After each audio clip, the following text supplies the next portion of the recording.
Hi நண்பா, welcome to our channel love tax.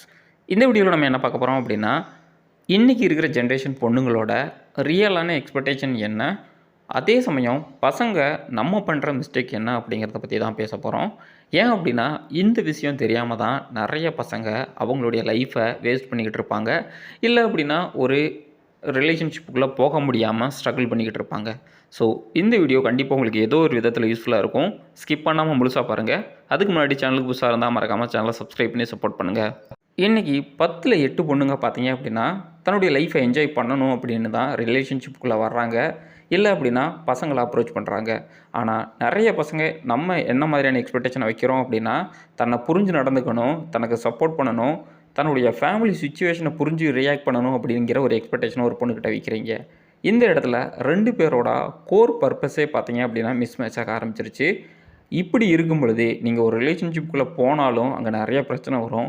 இல்லை அப்படின்னா நிறைய பொண்ணுங்களை நீங்கள் அப்ரோச் பண்ணுறீங்க, இந்த எக்ஸ்பெக்டேஷனை கொண்டு போய் அந்த பொண்ணுக்கிட்ட வைக்கிறீங்க அப்படின்னா கண்டிப்பாக உங்களை ரிஜெக்ட் பண்ணிடுவாங்க. ஸோ இதுதான் இன்றைக்கி நிறைய பேர் ஃபேஸ் பண்ணிகிட்டு இருக்க ப்ராப்ளம். நம்பர் 2, இன்றைக்கி இருக்கிற பொண்ணுங்க ஜெண்டர் ஈக்குவாலிட்டி அப்படிங்கிற ஒரு கான்செப்டெலாம் தூக்கி தூர போட்டுட்டு டாமினேஷன் அப்படிங்கிற ஒரு கான்செப்ட்டுக்குள்ளே வந்துட்டாங்க. அதாவது நான் சொல்கிறேன் பையன் நீ கேளு அப்படிங்கிற ஒரு கான்செப்ட்டுக்கு வந்துட்டாங்க. இதுக்கு முக்கியமான காரணம் என்ன அப்படின்னா, பசங்க தொடர்ந்து வீக் ஆகிக்கிட்டே இருக்கிறதுனால தான். இப்படி இருக்கும் பொழுது சில பசங்க நம்ம என்ன பண்ணுறோம் அப்படின்னா, அந்த பொண்ணு தான் சொல்கிறத கேட்கணும் அப்படிங்கிற எக்ஸ்பெக்டேஷன் அந்த பொண்ணுக்கிட்ட வைக்கும் பொழுது ஒன்று சண்டை வரும், இல்லை பிரேக்கப் நடக்கும். இல்லை அப்படின்னா இன்னும் சில ஸ்மார்ட்டான பொண்ணுங்க உங்களை கூடயே இருந்துக்கிட்டு உங்களை சீட் பண்ணிவிட்டு இன்னொரு பையன் கூட சுற்றுவாங்க. ஸோ நீங்கள் ஒரு பொண்ணை டாமினேட் பண்ணணும், நான் சொல்கிறதா அந்த பொண்ணு கேட்கணும், நான் சொல்கிற ஃபுட்பாத்தில் அந்த பொண்ணு நடக்கணும் அப்படின்னு நினச்சிங்க அப்படின்னா கண்டிப்பாக இன்றைக்கி நடக்காது. நம்பர் 3, பொண்ணுங்களோட முட்டாள்தனமான எக்ஸ்பெக்டேஷன். முன்னாடி இருக்கிற பொண்ணுங்கள்லாம் பார்த்தீங்க அப்படின்னா அவங்களுக்கு என்ன தேவை அப்படிங்கிறதுல தெளிவாக இருந்து அதை ஒரு பையனையோ இல்லை அவங்களுக்கு வேண்டப்பட்டவங்கள வாங்கி கொடுக்க சொன்னாங்க. ஆனால் இன்றைக்கி இருக்கிற பொண்ணுங்க பார்த்தீங்க அப்படின்னா இந்த சினிமாவில் காட்டுற முட்டாள்தனமான வாழ்க்கை, இல்லை அப்படின்னா இன்ஃப்ளூயன்சர் காட்டுற அந்த வாழ்க்கைக்கு அடாப்ட் ஆகி அதே மாதிரி இவங்கக்கிட்ட எல்லா ரிசோர்ஸ் வேணும் அப்படின்னு ஒரு பையனை யூஸ் பண்ணுறாங்க. 100ல் 80% பொண்ணுங்க பார்த்தீங்க அப்படின்னா ஒரு பையனை யூஸ் பண்ணிக்கிட்டு தான் இருக்காங்க. 20% பொண்ணுங்களை 90% அவங்களுக்கு தேவையான ஃபினான்ஷியலாக செட்டிலாக இருக்கணும் அப்படின்னு எக்ஸ்பெக்டேஷன் பண்ணுறாங்க. இந்த இடத்துல யாராவது இல்லை அப்படின்னு நீங்கள் சொல்கிறீங்க அப்படின்னா, இந்த ரீசன்ட் டேஸில் யாராவது நல்லா படித்த இல்லை பணக்கார பொண்ணு ஒரு வேலை இல்லாத பையனையோ இல்லை படிக்காத பையனையோ கட்டியிருக்காங்க அப்படின்னு சொல்லுங்கள், நான் ஏற்றுக்கிறேன். ஆனால் 100ல் 90% பொண்ணுங்க பார்த்தீங்க அப்படின்னா ஃபினான்ஷியலாக செட்டிலான பையனுக்கு மட்டும்தான் ஓகே சொல்லிகிட்டு இருக்காங்க. இன்றைக்கி ட்ரெண்டிங்கில் பார்த்தீங்க அப்படின்னா இந்த ரேட் அதிகமாகிக்கிட்டே இருக்கே தவிர குறையலை.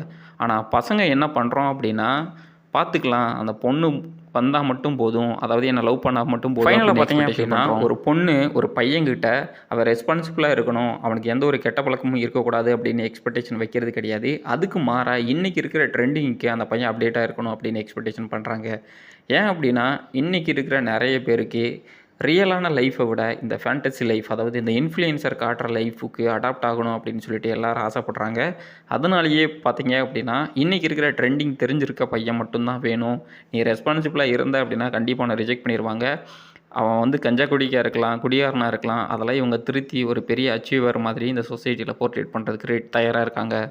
ஒரு பையனா என்னுடைய பிரதருக்கோ என்னுடைய ஃப்ரெண்டுக்கோ நான் என்ன அட்வைஸ் கொடுப்பேன் அப்படின்னா, உங்களுடைய டைமை ஒரு பொண்ணுக்காக வேஸ்ட் பண்ணாதீங்க. ஏன் அப்படின்னா 24 வயசுலேருந்து 30 வயசுக்குள்ளே நீங்கள் என்ன பண்ணுறீங்களோ அதை பொறுத்து தான் நீங்கள் 30 வயசுக்கு மேலே கஷ்டப்பட போகிறீங்களா இல்லை ஹாப்பியாக இருக்க போகிறீங்களா அப்படிங்கிறத டிசைட் பண்ணோம். அந்த டைமில் ஒரு பொண்ணு பின்னாடி சுற்றுறதுக்கு பதிலாக உங்களுக்குன்னு ஒரு ட்ரீமை செட் பண்ணுங்கள், இல்லை உங்கள் கேரியரை க்ரோத் பண்ணுங்கள். ஏன் அப்படின்னா பொண்ணுங்க அவங்கள ரிஜெக்ட் பண்ணுறதை அவாய்ட் பண்ணிவிட்டு நீங்கள் பொண்ணுங்களை ரிஜெக்ட் பண்ணணும் அப்படின்னா கண்டிப்பாக ஃபினான்ஷியலாகவும் கேரியர் வைஸ்லேயும் நீங்கள் சக்ஸஸாக இருக்கணும். இந்த வீடியோ உங்களுக்கு யூஸ்ஃபுல்லாக இருந்துச்சு அப்படின்னா மறக்காமல் வீடியோவை லைக் அண்ட் ஷேர் பண்ணுங்கள். இந்த மாதிரியான லவ் டிப்ஸுக்கு தொடர்ந்து நம்ம சேனலை சப்ஸ்கிரைப் பண்ணிக்கோங்க. தேங்க்யூ ஃபார் வாட்சிங்.